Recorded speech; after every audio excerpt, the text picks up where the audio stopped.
আসসালামু আলাইকুম। অষ্টম শ্রেণীর শিক্ষার্থীবৃন্দ, তোমাদের সকলকে আমার চ্যানেলে স্বাগতম জানাচ্ছি। এখন আছি তোমাদের গণিত বইয়ের 23 পৃষ্ঠায়। আজ আমরা চক্রবৃদ্ধি মুনাফার উদাহরণ অঙ্কগুলো সমাধান করব। তোমরা যারা আমার চ্যানেলটি সাবস্ক্রাইব করনি তারা সাবস্ক্রাইব করে আমার চ্যানেলের সাথে থেকো। আমার এই ভিডিও নিয়ে যদি তোমাদের কোনো মতামত থাকে তাহলে কমেন্টসের মাধ্যমে জানাতে পারো। উদাহরণ 2, বার্ষিক শতকরা 10.50 টাকা মুনাফায় 5,000 টাকার 2 বছরের চক্রবৃদ্ধি মুনাফা নির্ণয় করো। এখানে বার্ষিক মুনাফার হার দেওয়া আছে 10 টাকা 50 পয়সা। মূলধন পি সমান দেওয়া আছে 5,000 টাকা এবং এন বা সময় দেওয়া আছে 2 বছর। চক্রবৃদ্ধি মুনাফা নির্ণয় করব। চক্রবৃদ্ধি মুনাফা নির্ণয়ের জন্য প্রথমেই চক্রবৃদ্ধি মূলধন নির্ণয় করতে হবে। আমরা জানি চক্রবৃদ্ধি মূলধন সি সমান পি গুণন 1 যোগ আর টু দি পাওয়ার এন, যেখানে মূলধন পি সমান 5,000 টাকা, মুনাফার হার দেওয়া আছে শতকরা 10.50 টাকা। শতকরা 10.50কে আমরা এখন এভাবে লিখতে পারি 10.50 শতকরার জন্য 100 দিয়ে ভাগ দেব। এখন আমরা এই দশমিককে উঠে দিব। দশমিককে উঠে দিলে নিচে আমরা লিখতে পারি গুণন 1। দশমিকের পরে 2টি সংখ্যা আছে তাই এখানে 2টি শূন্য বসবে। এখন লিখি 1050, 100 আর 100 গুণ দিলে হয় 10,000। এখন এই শূন্য আর শূন্য কাটা যায়, 5 দিয়ে 105কে ভাগ করি, 5 দুগুণে 10, 5 একে 5, 5 দিয়ে 1000কে ভাগ যায়, 200 সমান 21 ভাগ 200। তাই এখানে লেখা হলো 21 ভাগ 200। এন সমান 2 বছর। চক্রবৃদ্ধি মূলধনের সূত্র লিখলাম, সি সমান পি গুণন 1 যোগ আর, পাওয়ার হবে 2। পি এর মান বসালাম 5,000 গুণন 1, আর এর মান পেয়েছি 21 ভাগ 200, পাওয়ার হলো 2 লিখলাম সমান 5,000 গুণন, এই অঙ্কটি সমাধান করলে আমরা পাই 221 ভাগ 200, উপরে হলো 2। এখন 221 ভাগ 200 মানে এখানে 2 দিয়ে বোঝা যে 2টি 221 ভাগ 200, তাই এখানে লেখা হলো 5,000 গুণন 221 ভাগ 200 গুণন 221 ভাগ 200। কাটাকাটি করলে আমরা উত্তরটি পাই 6,105 টাকা 13 পয়সা প্রায়। তাহলে চক্রবৃদ্ধি মূলধন পাওয়া গেল। অঙ্কে বলেছে চক্রবৃদ্ধি মুনাফা নির্ণয় করতে। চক্রবৃদ্ধি মুনাফা সমান সি মাইনাস পি। সি সমান আমরা জানি পি গুণন 1 যোগ আর এর উপরে 2 পাওয়ার এই মাইনাস পি, এখানে লেখা হলো মাইনাস পি। এটি হলো চক্রবৃদ্ধি মূলধনের সূত্র। আমরা এখানে চক্রবৃদ্ধি মূলধন পেলাম 6,105.13 টাকা, বিয়োগ পি এর মান হলো মূলধন 5,000 টাকা।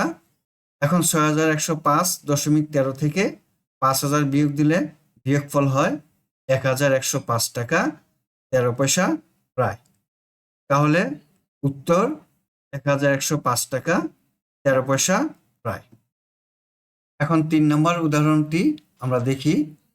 একটি ফ্ল্যাট মালিক কল্যাণ সমিতি আদায়কৃত সার্ভিস চার্জ থেকে উদ্বৃত্ত 2 লক্ষ টাকা ব্যাংকে 6 মাস অন্তর চক্রবৃদ্ধি মুনাফা ভিত্তিক স্থায়ী আমানত রাখলেন।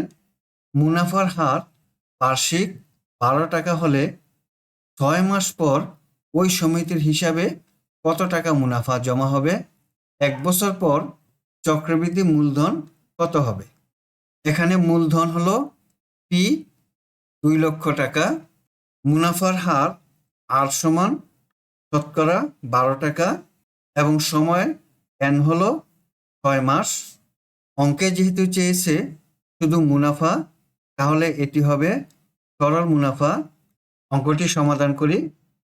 মূলধন দেওয়া আছে 2 লক্ষ টাকা, মুনাফার হার আর হলো শতকরা 12, সময় হলো 6 মাস।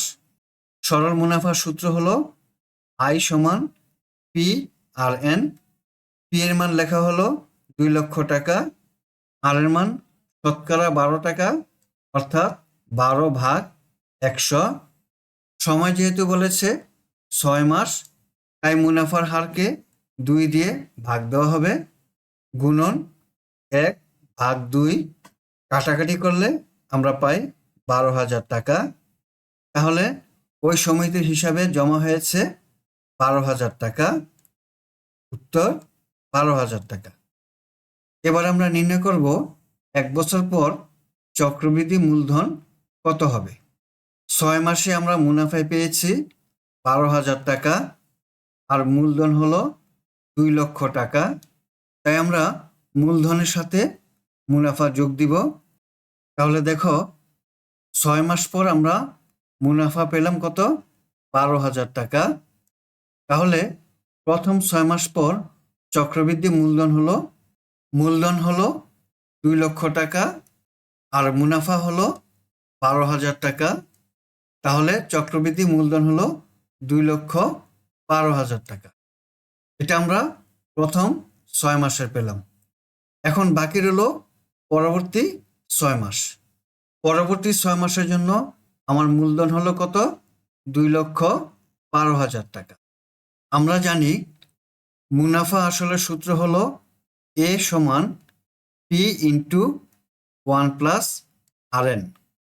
আমরা লিখি A সমান P গুণন 1 যোগ RN। P সমান পেয়েছি 2,12,000 টাকা গুণন 1, এই সূত্রের 1। আর সমান হলো শতকরা 12 টাকা। শতকরা 12কে আমরা লিখতে পারি 12/100। তাই এখানে লেখা হলো আর সমান 12/100। আর n সমান হলো 6 মাস। এই 6 মাস মানে অর্ধেক বছর, তাই লেখা হলো গুণন 1/2, অর্থাৎ অর্ধেক, সমান 2,12,000 গুণন 1 যোগ 12/100 গুণন 1/2। এই অঙ্কটি সমাধান করলে আমরা পাই 1.06 টাকা। এখন 2,12,000কে 1.06 দিয়ে গুণ করলে গুণফল হয় 2,24,720 টাকা। সুতরাং 1 বছর পর চক্রবৃদ্ধি মূলধন হবে 2,24,720 টাকা। এটি হলো উত্তর। এখন 4 নম্বর উদাহরণ। কোনো শহরের বর্তমান জনসংখ্যা 80 লক্ষ। ওই শহরের জনসংখ্যা বৃদ্ধির হার প্রতি হাজারে 30 হলে 3 বছর পর ওই শহরের জনসংখ্যা কত হবে? শহরের জনসংখ্যা 80 লক্ষ, অর্থাৎ P সমান 80 লক্ষ। জনসংখ্যা বৃদ্ধির হার প্রতি হাজারে 30, অর্থাৎ R সমান 30। এখানে লেখা হলো R সমান 30/1000। যেহেতু হাজারে 30, তাই 30কে 1000 দিয়ে ভাগ দেওয়া হলো। আর বৃদ্ধির হার শতকরা 100। কাটাকাটি করলে হয় শতকরা 3। সময় দেওয়া আছে n সমান 3 বছর। জনসংখ্যা বৃদ্ধির ক্ষেত্রে চক্রবৃদ্ধি মূলধনের সূত্র প্রয়োগ করা হবে। সুতরাং C সমান P গুণন 1 যোগ R⁴n। P এর মান বসালাম 80 লক্ষ গুণন 1 যোগ R এর মান হলো শতকরা 3, অর্থাৎ 100/3। তাই এখানে লেখা হলো 100/3। n এর মান দেওয়া আছে 3 বছর। 1 যোগ 100/3কে সমাধান করলে আমরা পাই 100/103। 100/103 উপরে পাওয়ার হলো 3, অর্থাৎ 3 বছর। এখানে লেখা হলো সমান 80 লক্ষ গুণন, যেহেতু 3টি 100/103, তাই 100/103-কে 3বার লিখে গুণ দেওয়া হলো। গুণ এবং কাটাকাটি করলে আমরা পাই 87,41,816 জন। সুতরাং 3 বছর পর শহরটির জনসংখ্যা হবে 87,41,816 জন। 5 নম্বর উদাহরণ, মনোয়ারা বেগম তার পারিবারিক প্রয়োজনে শতকরা 6 টাকা হারে X টাকা এবং শতকরা 4 টাকা হারে Y টাকা ঋণ নিল। সে মোট 56,000 টাকা ঋণ নিল এবং বছর শেষে 2,840 টাকা মুনাফা শোধ করল। 1 নম্বর প্রশ্ন, সম্পূর্ণ ঋণের উপর শতকরা 5 টাকা মুনাফা প্রযোজ্য হলে বার্ষিক মুনাফা কত? 56,000 টাকার উপর শতকরা 5 টাকা মুনাফা দিবে, তাহলে বার্ষিক কত টাকা মুনাফা দিল তা আমরা নির্ণয় করি। ঋণের পরিমাণ P দেওয়া আছে 56,000 টাকা, মুনাফার হার শতকরা 5 টাকা, সময় হলো 1 বছর। আমরা মুনাফার সূত্র জানি, I সমান PNR। P হলো 56,000, N হলো 1 বছর, মুনাফার হার হলো শতকরা 5, কাটাকাটি করলে হয় 2,800 টাকা। সুতরাং নিম্ন বার্ষিক মুনাফা হলো 2,800 টাকা। 6 নম্বর, X এবং Y এর মান নির্ণয় করো। শতকরা 6 টাকা হারে X টাকা এবং শতকরা 4 টাকা হারে Y টাকা। এখন X ও Y এর মান নির্ণয় করি।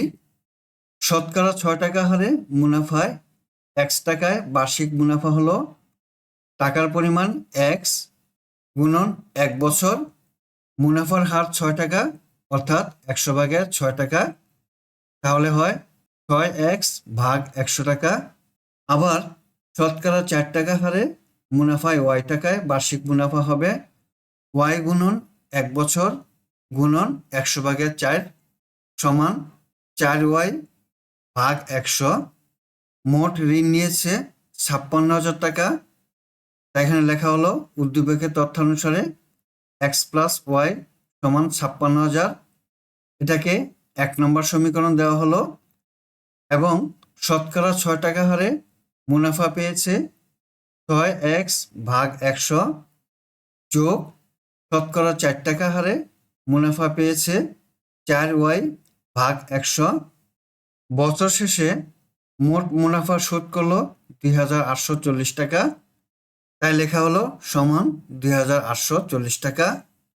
এই সমীকরণটি সমাধান করে পেল 3X যোগ 2Y সমান 1,42,000। একে 2 নম্বর সমীকরণ দেওয়া হলো। এখন এই 1 নম্বর সমীকরণের উভয় পাশকে 3 দ্বারা গুণ করা হলো।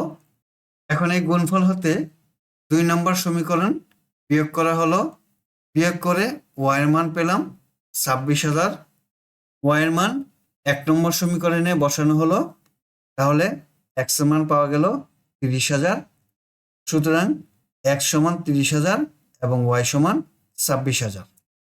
আমরা X এবং Y এর মান পেলাম। গ নম্বর প্রশ্ন, সম্পূর্ণ ঋণের উপর শতকরা 5 টাকা চক্রবৃদ্ধি মুনাফা প্রযোজ্য হলে 2 বছর পর মনোয়ারা বেগমকে কত টাকা মুনাফা পরিশোধ করতে হবে? মনোয়ারা বেগম 56,000 টাকা ঋণ নিয়েছিল। এই ঋণের উপর শতকরা 5 টাকা চক্রবৃদ্ধি মুনাফা প্রযোজ্য হলে 2 বছর পর মনোয়ারা বেগমকে কত টাকা মুনাফা পরিশোধ করতে হবে? আমরা অঙ্কটির সমাধান দেখি। মনোয়ারা বেগমের ঋণের পরিমাণ হলো 56,000 টাকা, মুনাফার হার হলো শতকরা 5 টাকা এবং সময় হলো 2 বছর। চক্রবৃদ্ধি নির্ণয়ের সূত্র হলো P গুণন 1 যোগ R⁴ P এর মান 56,000, 1 যোগ R এর মান হলো শতকরা 5, অর্থাৎ 100/4। 5, 100/5 লেখা হলো, n এর মান 2 বছর, তাই 2 লেখা হলো। সমাধান করে আমরা পেলাম 61,740 টাকা। তাহলে মনোহরা মুনাফা পরিশোধ করবেন 61,740 থেকে 56,000 বিয়োগ দিলে বিয়োগফল হয় 5,740 টাকা। সুতরাং মনোহরা বেগম 5,740 টাকা মুনাফা পরিশোধ করবেন। এটাই হলো উত্তর। আমরা এতক্ষণ উদাহরণের অঙ্কগুলো সমাধান করলাম। আগামী ক্লাসে অনুশীলনী 2.2 এর অঙ্কগুলো সমাধান করব। আজ বিদায় নিচ্ছি। আল্লাহ হাফিজ। আসসালামু আলাইকুম ওয়া রাহমাতুল্লাহ।